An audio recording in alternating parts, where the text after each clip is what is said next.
Many people regard you as a personification of Ubuntu. What do you understand Ubuntu to be? In the old days when we were young, a traveler through a country would stop at a village and he didn't have to ask for food or for water. Once he stops, the people give him food, entertain him. That is one aspect of Ubuntu, but it will have various aspects.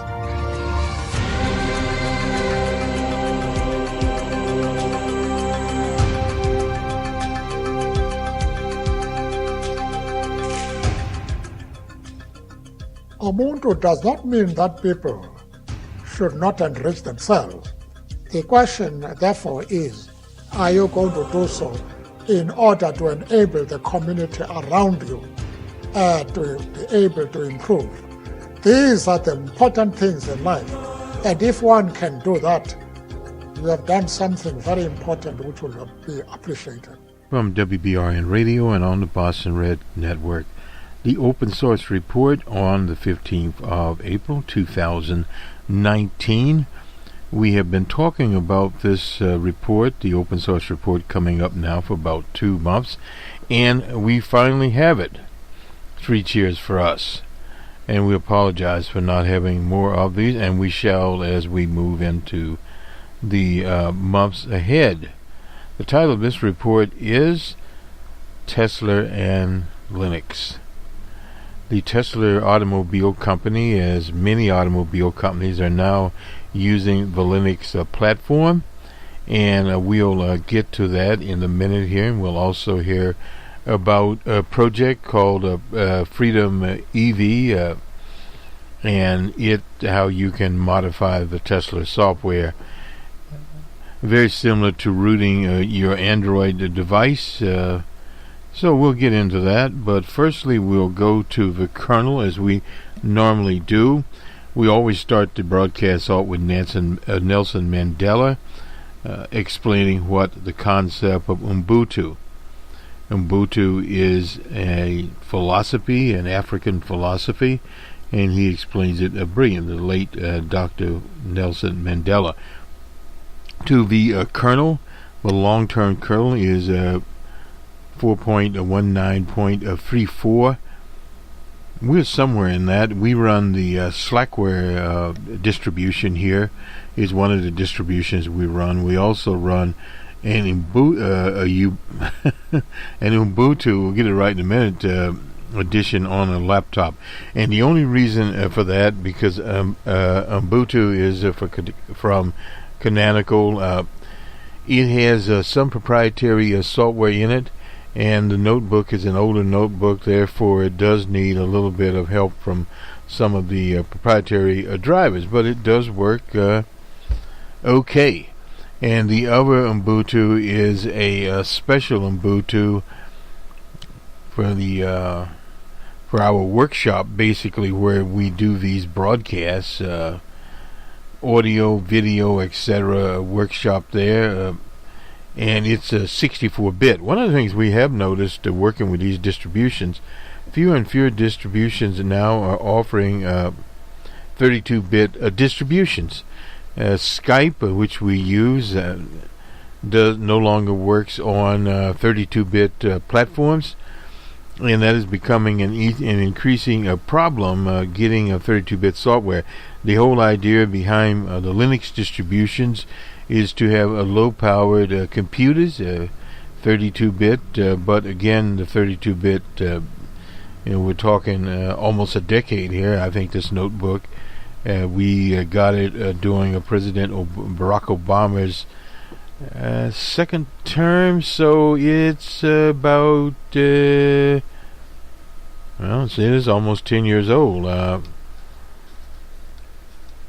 We are 2 years into DJ Trump, and President Obama would have been 6 years. That's 8 years, and I believe that was before the second term. It would have been perhaps the first, right after the Depression. So that's where we were.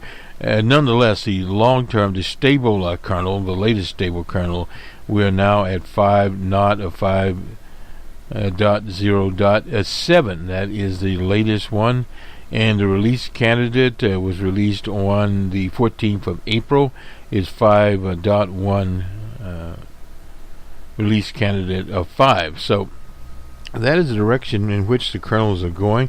Many of the updates of 5.0, when it came out, it is involving drivers. The kernel is expanding every day, and it sets up the basic case. I was listening to Brian Lundy, and I hope I'm pronouncing his name right, out of the Pacific Northwest, and we hope that his wife is doing better. She had an incident in delivering his latest son, something that occurs in many places, but women, the mortality rate, in fact, is very high in developing world, in the U.S. With African American women. And it's just that a woman is sitting up in the bed as his wife does, and all of a sudden bleeding starts, and you lose a lot of blood when bleeding. Myself, I can identify with bleeding from radiation treatment. For prostate cancer, I got bleeding in the bladder, which is basically the same thing. They had to put 3 units of blood into me, and be in the hospital 2 times. So that is a different situation. But I was talking to a nurse that was associated with these types of treatments. One of the treatments they use, I don't want to deviate too much here, but one of the treatments they use is hyperbaric treatment, where you go to a hyperbaric center and you breathe oxygen. Usually that is done 5 days a week, and the sessions are about, I believe, if I recall correctly, about 2 hours long, and that treatment will take care of various wounds, and it will also deal with bleeding. But they have to get the bleeding stopped, and that is the whole situation that we had. And luckily, with his wife, they were able to stop the bleeding. They supplied her with the blood, and now she is out of medical center and home, and so is the infant. But these things can happen, and it points to our healthcare system. One of the things we're dedicated to here at Cranston is across many lines, particularly when we come to things like diabetic pumps, etc., into open sourcing these devices. And one device we would like to open source is the diabetic meters. I use a meter, and they are proprietary, and the problem is the strips are proprietary, and that adds a lot of cost to it. So when you talk about open source hardware, you're talking about many things. It even gets into the drug business, the generic drugs out there, particularly insulin. There's a move today by one of the presidential candidates, I believe it's Elizabeth Warren, that was talking about the government manufacturing insulin. And the reason for this is that insulin, when it came out, it was a very cheap drug.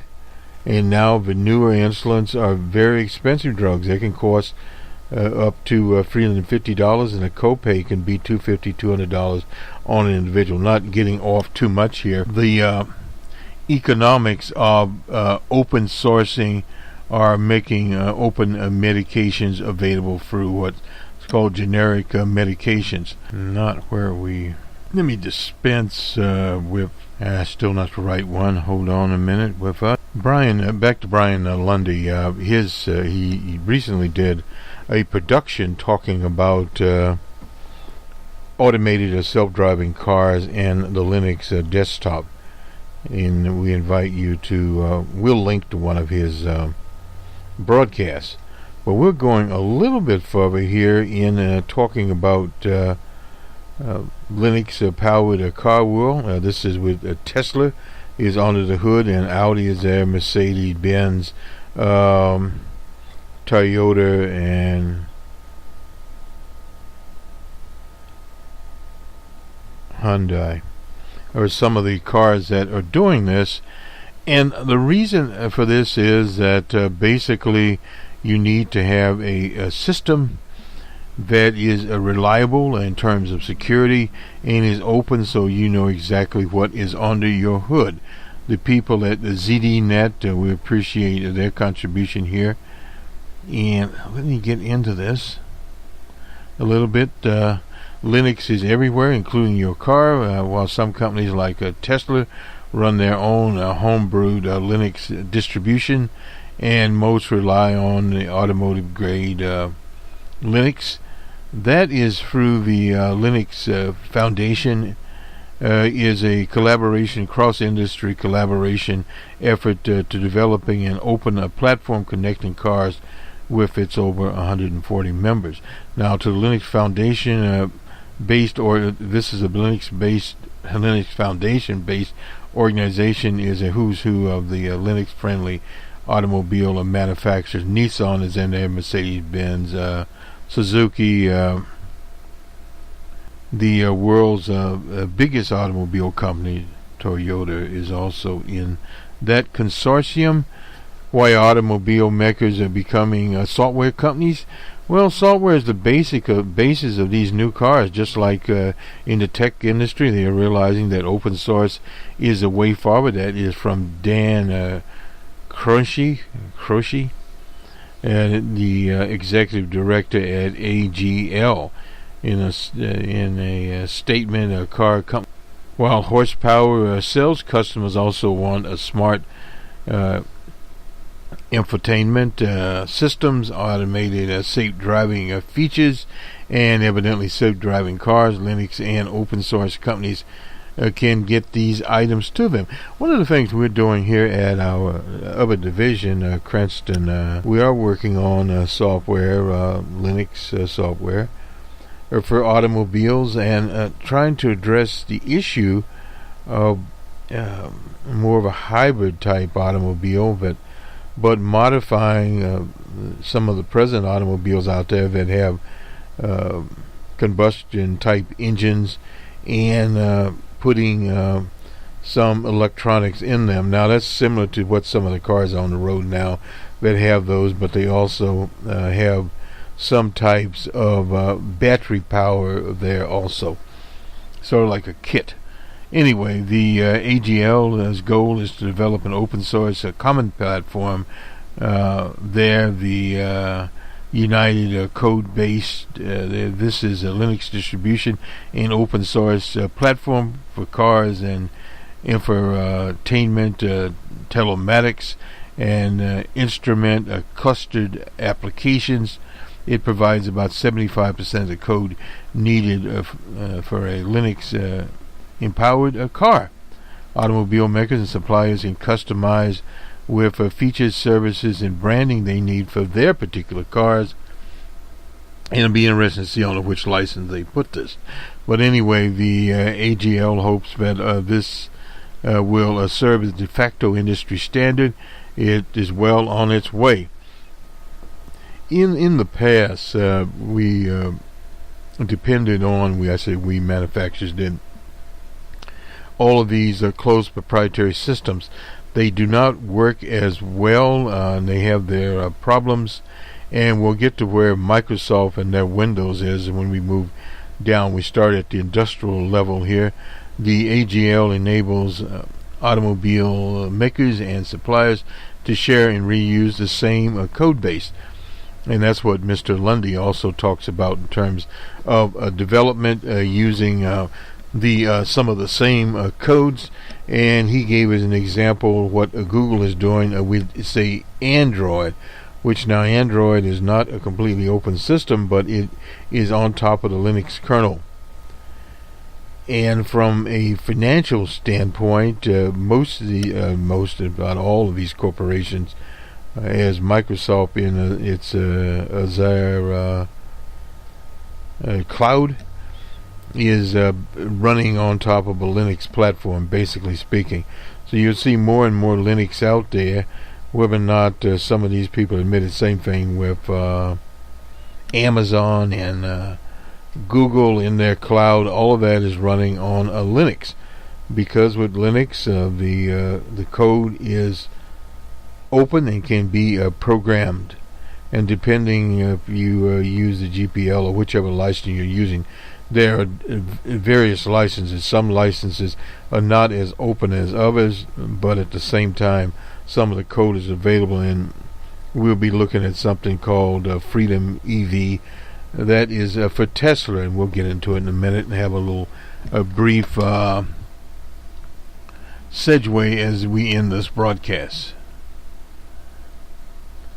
I'm not sure about this. I haven't read it.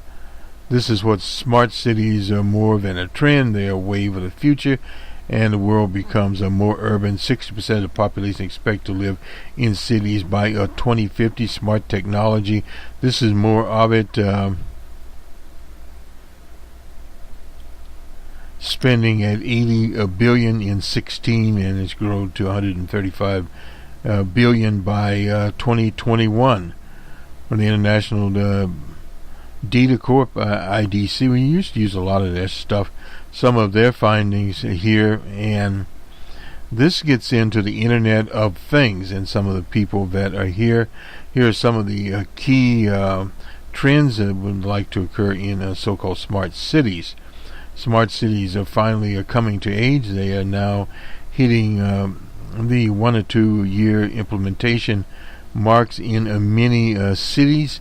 Cities are starting to, and this includes one of the issues we were involved in, Wi-Fi. Now we're going to 5G. 5G is in Chicago and parts of the Midwest, at least a sparse type of 5G, and various other companies in the Korean Republic, they pushed out 5G. So 5G in 2019 will have more quote-unquote access points. Now in those cities you have to use a Motorola phone and a special antenna and some software to get to your 5G. But 5G is coming, and that is supposedly 4 or 5 times faster than 4G, which is our present platform. So this opens up many things. There's no doubt about that. So we'll start seeing that opening up. And where will these open source devices be? Now, I got a little bit ahead of myself. This is a 5G deployment here. What technology do you predict for these so-called smart cities? This is in 19. A lot of that, in fact, 5G was used at the Final Four. They had it in the Midwest city of Minneapolis in their downtown area. You could get 5G. Again, you have to have a special phone. So from fully automated cars, this is where the cars come in, and they would be running a Linux. But also other things that would be out here that would also be running on open source software. Now, Microsoft originally started to do some things in the Internet of Things. They pretty much moved out of that. And while we're here, let's talk about smart speakers. Alexa being one. Now, that has had some problems, some big problems. And that needs to be more open source so they can stay in the game, so to speak. And this again is another ZDNet article here. This is back in 2018. This is about a Toyota being under the hood. We already talked about that, and that has been around somewhere. Featured phones were right, but it's Linux and not Java, and we do need to get away from Java. Java is too front-loaded. Now, at one time they did run a Unix type of situation called Onyx, and the Microsoft Internet of Connected Vehicles, but both lost ground to Linux, and Audi is moving to a Linux-based Android, and Microsoft lost the biggest car customer, Ford, years ago. So all of these are moving in the other direction. This is what effectively it's not cost effective. Other providers than with Linux, and this is back what Mr. Lundy makes the roughly about 25 years of development on the kernel. thousands of developers there, and the know-how to get things done, period. Now they're working on a speech recognition, the vehicle to a cloud connection that's led by Amazon. Alexa comes in here, and we have voice box, etc. Used to do voice development with IBM products. Tesla upgraded its Linux kernel from an archaic kernel. What do they have? 26.36 to 4.4435. That's about the kernel. I think we were running 0.38, but the Slackware people they should have a new one out this week also. At the same time, Google has its own Linux for cars. That is an Android Auto they are running, but it's supporting the Open Automotive Alliance. So they're in it with the rest of these much larger automotive makers. Now, it's not the only car running on Lyft. The rideshare service has been running Ubuntu since day one across its board for servers to desktop to cloud. So they're in there. Ubuntu is there. It's canonical. And some of the car equipment manufacturers, Continental Pots, increasingly using Ubuntu. Ubuntu, a little bit of a story, get off here telling stories, but when Ubuntu received its certification from IBM, that was when Canonical was on its way. Prior to that, I recall in the early days, very early days, Red Hat was the first one, and then we had SUSE. This is to get the IBM certification. IBM in the very early days, they were competing against Microsoft and having given up DOS to Microsoft, because that was at the time that people were selling hardware and not software. So Microsoft, it's called PC DOS, incidentally. Microsoft sold their Microsoft DOS, and it eventually evolved into Windows. Now, AT&T also, with their Unix operating system, they went to a graphical platform called GEM. G-E-M. Anyway, GEM, I remembered we had that platform. That was back in the old days, but Windows was just coming out. Was Windows 3 and 3.1, etc. All 32-bit stuff. So we had GEM, and we had an AT&T personal computer, and it was thought that they would run a Unix on it. They did not run Unix on it, and this is in the day that what the hard drives were. I think the first hard drive we got was a 40. I always wanted to say it was a 40 gigabyte, but it was not. This was megabits. Anyway, totally different. Or was it 20 megabits? Cost about $400, I believe, at the time. So small, it would be a laughing stock today. Sticks are a gigabit and up. But anyway, this was what the nature of things was, and of course it evolved. And then in 1990, in the early 90s, came a Linux. And the kernel was put out there. You could download the kernel. We used to download it on 3.5 sticks, or discs actually, not so we didn't have any sticks in those days. And then came Slackware. It was the first distribution out there. There may have been one of them, but it basically was Slackware. And then came Red Hat. A lot of ISPs went from Slackware to Red Hat because they could use the Red Hat package manager. Was a little more convenient. Today, Red Hat still uses the Red Hat package manager, and I believe SUSE does that. Ubuntu, which is a spin-off from Debian, uses the DebPass package manager there, which you can use it running Ubuntu. But with Microsoft, we still use the old TAR, the TAR. Anyway, I thought we'd get off on that a little bit there, but all these things can be run on these. And this was again from ZDNet. That Tesla is a long ways from fully released. This is an older. This came out in May of 2018. Well, since that time, they have actually released some of their code. And let me just go back here to, let me see.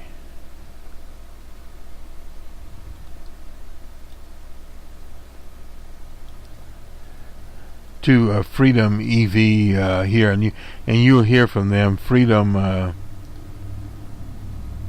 EV launched from root Tesla Model S and X pre-Intel here, and it talks about what Freedom EV was and how the project got off of its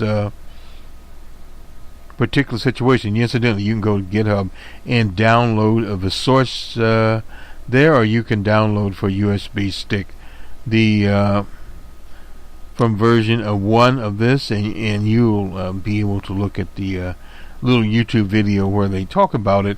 And it reminds one of a rooted Android device where you can go in and make some changes. You can also take it off. Very, very simple to use. And this person that brought it forth.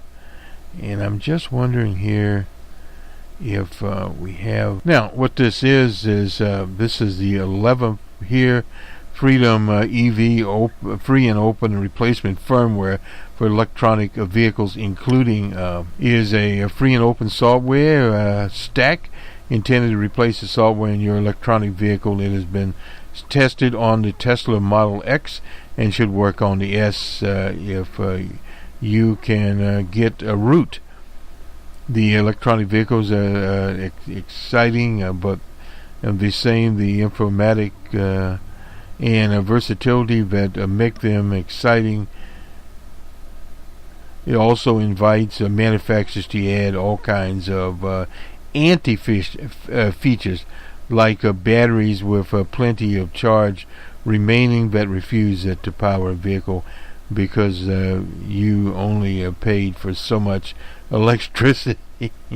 And surveillance. Now that is a very important situation here. You need not root access on the central display panel of your Tesla Model S or your Tesla Model X. Currently only Tesla Model X. I suppose it would also work on S, and that is something you can have there. They are using an Intel-based board instead of an ARM processor-based Linux system. If someone has root to a Tesla, we can get the Freedom EV working inside from a root access, and the video goes into this and how it is rebooted. The Model 3 cars are even better, close down and hard to root. Oh, okay, they are more closed source, but this is the evolution that Tesla has made here. So let me move around here a little bit to the Linux desktop. This is again from ZNet. This article had been sitting around for a while, actually on April the 8th here. The desktop is in trouble. I'm a big believer in the desktop. Let me see who offered that. Steve Von Nicholas. Anyway, in the desktop, and I believe that as Microsoft keeps moving Windows to a desktop as a service model, what this would be, you could just access, I assume from any operating system, access the platform, and you would rent a Windows. Linux would be the last traditional PC desktop operating system. First, even if Linus Torvalds is tired of the fragmentation in the desktop. In a recent interview, he talked about that. Linus says Chromebooks and Android are the paths towards the desktop. Well, The problem there, Chromebooks is somewhat Linux based out there. For example, better Linux desktops such as Linux Mint provide an easy way to install applications, but onto the Surface there's a dozen different ways to install programs. No doubt about that. It makes life hard for developers. Tobel's wish we were better at having a standardized desktop that goes across the distribution would be a very good idea there. Tobel said there has been some programs for software installations like Flatpak. This software program rivals Snap and lets you install and maintain programs across different distributions. I've used Snap before, and at the same time, rivalry between Red Hat, which supports Flatpak, and Canonical, which supports Snap Bugs Linus. None of the major distributions, Canonical, Red Hat, or SUSE, are really all that interested in supporting the Linux desktop.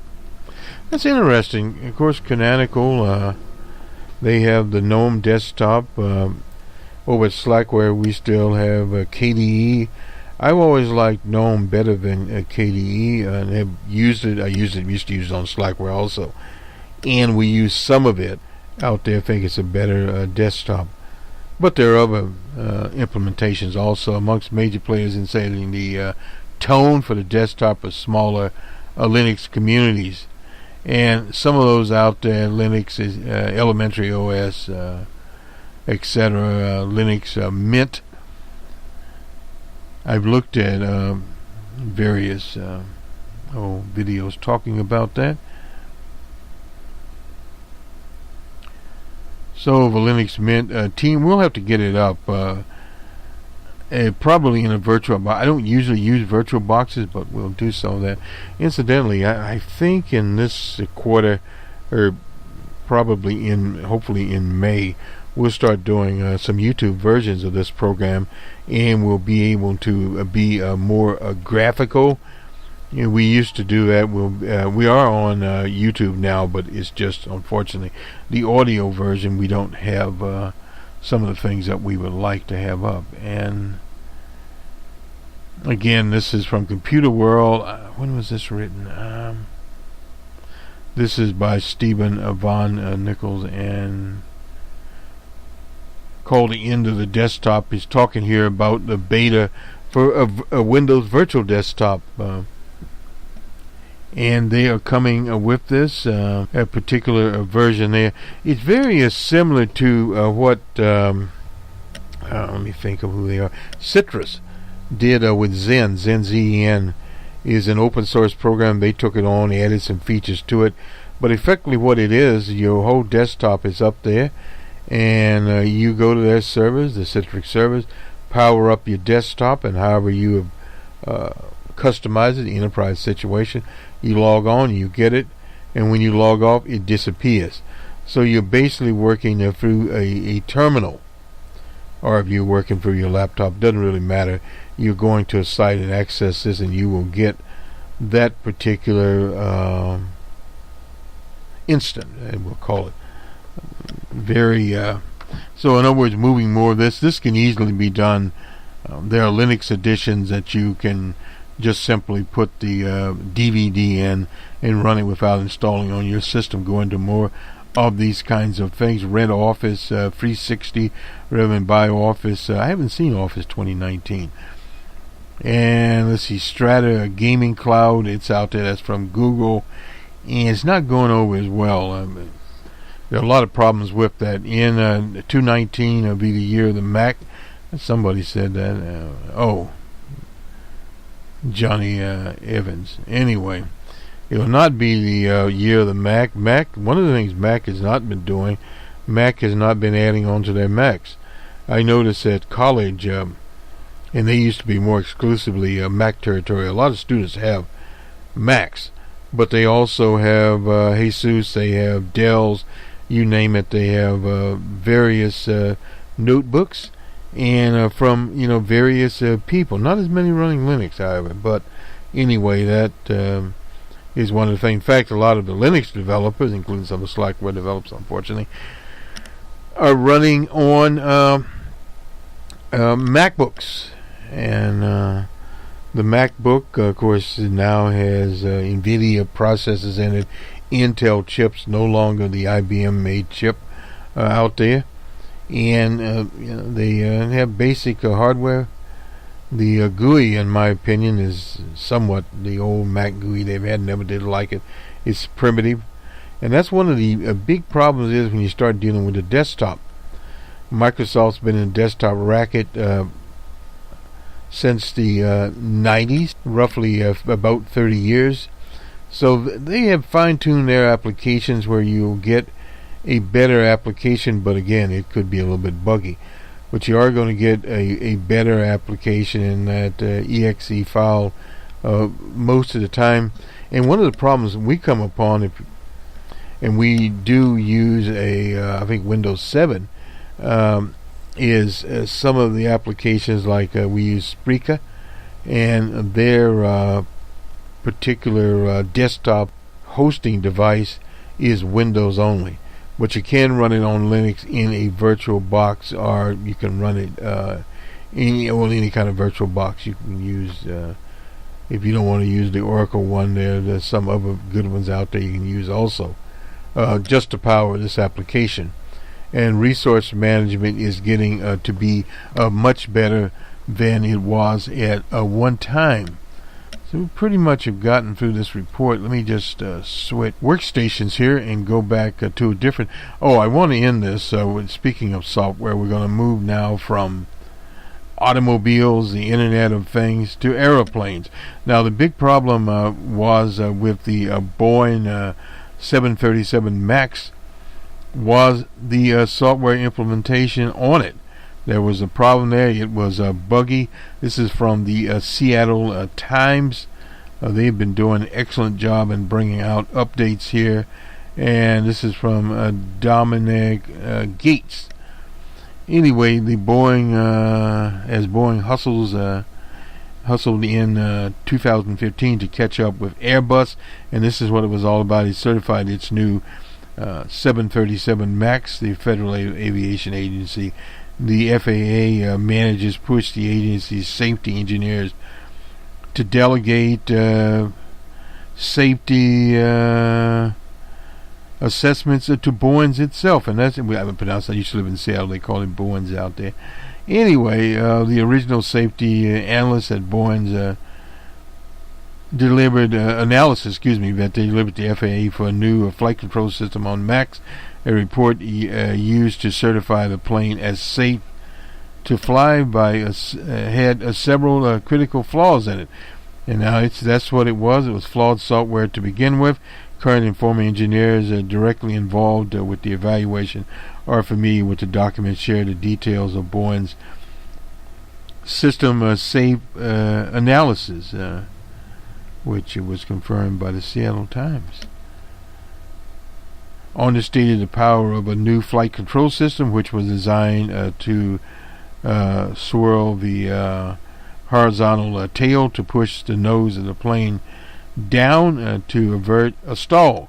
And the planes later entered service. The MCAS was capable of moving the tail more than 4 times further than it was stated in the initial safety analysis document. Failure to account for how the system could reset itself each time a pilot responded, therefore missing the potential impact of the system, repeatedly pushing the airplane's nose down. Assessed a failure of the system as one level below catastrophic, but even the hazardous damage level should have precluded the activation of the system based on input from a single sensor. Didn't happen. People who spoke to the Seattle Times shared details of the safety analysis. All spoke on condition, obviously, of anonymity.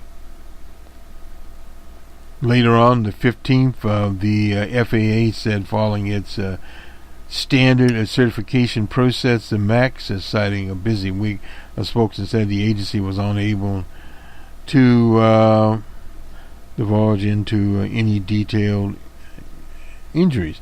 Boeing responded on the 16th with a statement saying the FAA considered the final configuration and operating parameters of the MCAS during the MAX certification and concluded that it met the requirements. The regulatory requirement did not. Certifying a new flight control system going against long Boeing tradition of having pilots complete control of the aeroplane. The MAX new automated flight system was designed to act in the background without pilot input. The problem was, like the automatic pilot, they needed to disable the system. Now, the documents developed to ensure the safe operation of the MAX concluded that the system complied with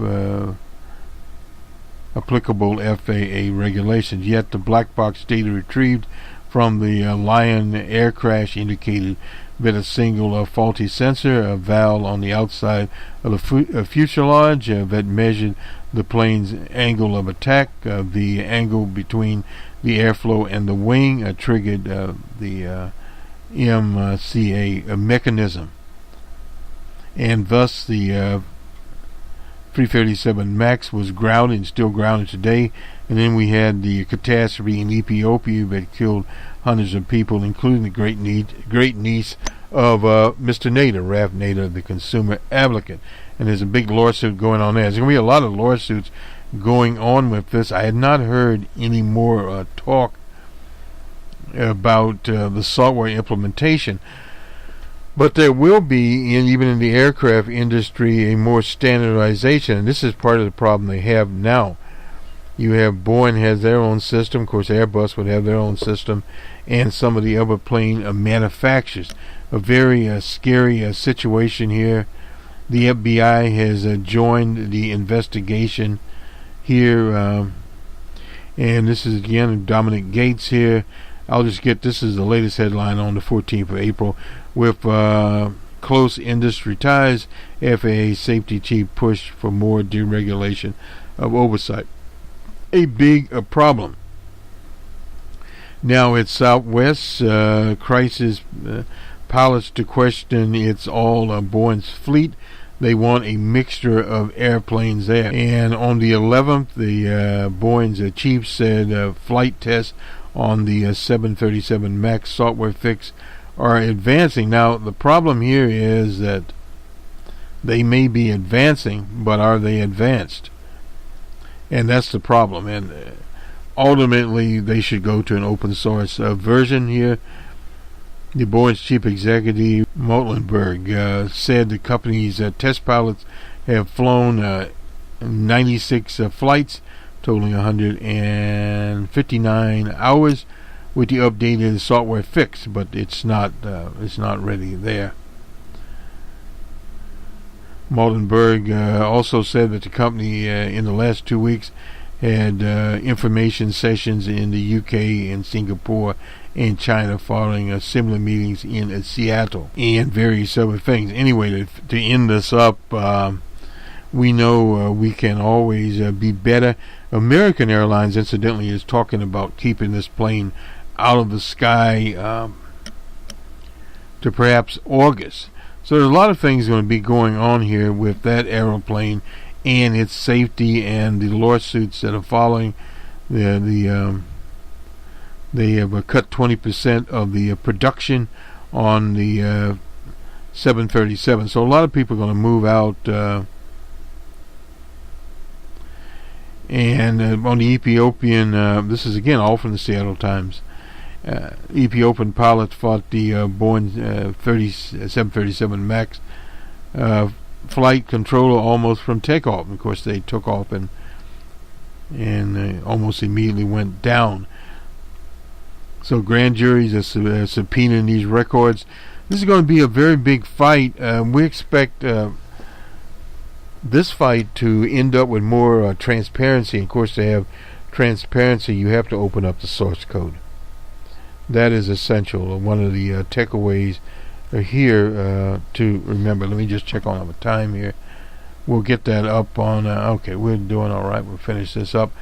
We'll get the little video here from Freedom EV, electronic vehicles here, and he actually will link this on, but we'll also get the we'll just link it on, I think, or we'll figure it out. Anyway, that is it from us here at Cranston. This is MA here on the 15th of April, which is tax day in the U.S. One of the things we've been pushing for a very long time since our involvement in the first year. There was 1 year before us a pilot project for electronically filing one's tax returns. It has become much easier today. There are a lot of commercial packages out there that you can get, but the big fight now is over in Congress. Will the Congress permit the IRS to just have their own online tax form that you can fill out? It won't cost anything, be free. Now, based upon income, a certain level of income, you can access basic software. Today is, I guess, the last day for that, from TurboTax or what have you. But there's a sell-up portion, so I think that's probably only the federal part that you get for free. Haven't checked in a very long time. One time did use TurboTax Pro. That was the tax preparer's version. We were doing forensic tax returns. In the software business, you have to do a whole many different kinds of things, and there was even some talk once of open sourcing tax returns, and we had actually at the time had the effectively the source code. This was just the electronic part, and as a developer we could actually use this is from the IRS, and it came on the seal, and there were a whole bunch of things. Our offices had to be checked out by the FBI because this source code couldn't get out, because if it got out, someone could go in and tamper with it, and then they would be in the electronic filing business as happened before, and they would be filing 500 or 1,000 fraudulent returns. That has been drastically cut down now that the software is much more secure than it ever was. Anyway, this will do it for us. April 15th episode here on WBRN Radio and the Boston Red Network. As normally, you can catch us on iHeartRadio, Spreaker, iTunes,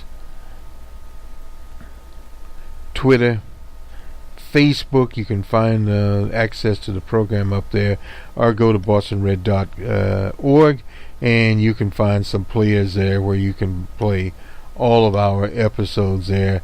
And our other episodes, Boston Red, the political program, we have a Numbers Man, that's our macroeconomics program, and for both of those we use our own models. We use something called the Ouija board, that's our political model, and for our macroeconomics model it's called the Seesaw model. Anyway, we do our own. This is our own baked type of stuff there.